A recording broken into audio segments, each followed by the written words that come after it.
تفسیر در منصور علامہ جلال الدین سیوطی نے لکھی ہے، اور وہ کوئی دیوبند کے مدرسے میں پڑھا ہوا نہیں تھا، وہ 500 سال پہلے مصر میں مر گئے۔ وہ امام شافعی کے مذہب پر تھے، حنفی فقہ پر نہیں تھے، اور امام جلال الدین سیوطی نے 500 کتابیں لکھی ہیں۔ 500 سال پہلے مصر میں فوت ہوا، وقت کے کتب اور ابدالوں میں ان کا نام تھا، کوئی للو پنجو عالم نہیں۔ اور آج بھی ملک پاکستان کے دینی اداروں میں کوئی شخص عالم دین کی سند لے نہیں سکتا جب تک ان کی لکھی ہوئی تفسیر جلالین کو نہ پڑھ لے، وہ عالم بن ہی نہیں سکتا ہے۔ صدیوں بعد بھی آج بر صغیر میں دارالعلوم دیوبند سے لے کے ہمارے ٹیکسلا کے مدرسوں تک علامہ جلال الدین کی تفسیر پڑھائی جا رہی ہے۔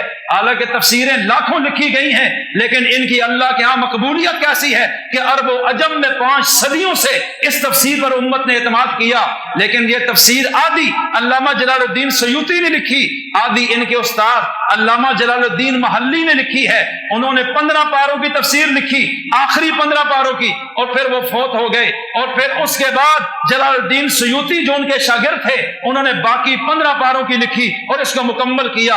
تو چونکہ 2 جلال الدین تھے جنہوں نے لکھی ہے، اس لیے اس کا نام تفسیر جلالین ہے، یعنی 2 جلالوں نے جو تفسیر لکھی ہے، اپنے وقت کے عظیم لوگ ہیں۔ لیکن انہی علامہ جلال الدین سیوطی نے الگ پوری ایک تفسیر قرآن کریم کی لکھی ہے جس کا نام ہے تفسیر در منصور۔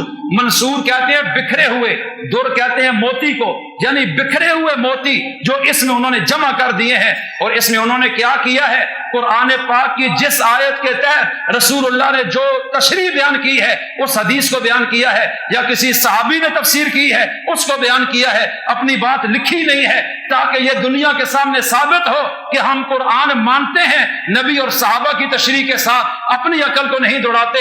اب اس میں 4تھے پارے کے دوسرے رکوع میں ایک آیت ہے، یوم تبیض وجوہ وتسود وجوہ، کہ اس وقت جب یہ آیت اتری اللہ کیا فرماتا ہے کہ جب قیامت کا دن ہوگا، کچھ چہرے ہوں گے کہ جو روشن ہوں گے، منور ہوں گے، ان پہ نور ہی نور ہوگا، سفید ہوں گے، اور کچھ چہرے ہوں گے جو کالے کلوٹے اور سیاہ ہوں گے، ان پہ پرچھائیاں اور تاریکیاں ہوں گی۔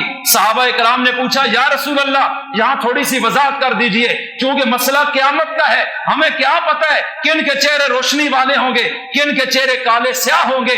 آپ ذرا یہ تو بتا دیں کہ جن کے چہرے قیامت میں روشن ہوں گے، منور ہوں گے، نور ہی نور ہوگا، یہ کامیاب ہیں، یہ جنتی ہیں، یہ کون سے لوگ ہوں گے؟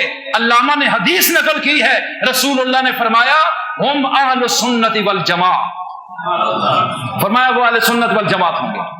الحمدللہ ہم اہل سنت والجماعت ہیں۔ ہم کون ہیں؟ اور ہم نبی کی کتنی بیٹیاں مانتے ہیں؟ ہم یہ نہیں کہتے 3 صحیح اور 1 غلط، یا 1 غلط اور 1 صحیح اور 3 غلط، نہ ہم تفریق کے قائل نہیں۔ ہم تمام صحابہ کو، چاہے وہ اہل بیت میں سے ہو یا باہر میں سے، ہم تفریق کے قائل نہیں۔ ہم تمام پیغمبروں کو تفریق کے قائل نہیں، تمام آسمانی کتابوں کو تفریق کے قائل نہیں۔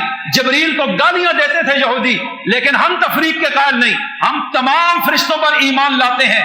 یہ اللہ نے قرآن میں ذکر کیا ہے، کل آمن باللہ، توجہ، آمن الرسول، یہ جو رسول آئے ہیں ہماری طرف، فرمایا یہ رسول بھی ایمان لایا ہے، توجہ، بما انزل الیہ، اس چیز پر جو اس رسول پہ اتاری گئی ہے، قرآن ہے، حدیث ہے، پوری شریعت ہے۔ والمؤمنون بما انزل من ربی والمؤمنون، اور یہ ایمان والے بھی ایمان لائے ہیں، اس رسول نے بھی لایا ہے، اور تمام ایمان والے بھی ایمان لائے ہیں اس پر جو اللہ نے اتاری ہے۔ کس چیز پر؟ کل آمن باللہ، کہ یہ سارے کے سارے ایمان لائے ہیں ایک اللہ پر، وہ ملائکتی، سب فرشتوں پر، وہ کتبی، سب کتابوں پر، وہ رسولی، سب رسولوں پر۔ یہ اللہ کہتا ہے یہ نشانی ہے ایمان والوں کی، اور اہل سنت کو مبارک ہو کہ اس نشانی پر ان 73 فرقوں میں اللہ نے ان کو پورا کیا ہوا ہے۔ یہ میرا تخیل اور تصور نہیں، ہمیں اس اللہ کا شکر ادا کرنا چاہیے۔ لیکن صحابہ کی عزت کے پہرے دار بھی آپ ہیں، ختم نبوت کے پہرے دار بھی آپ ہیں، علماء کی عزت کے پہرے دار بھی آپ ہوں گے۔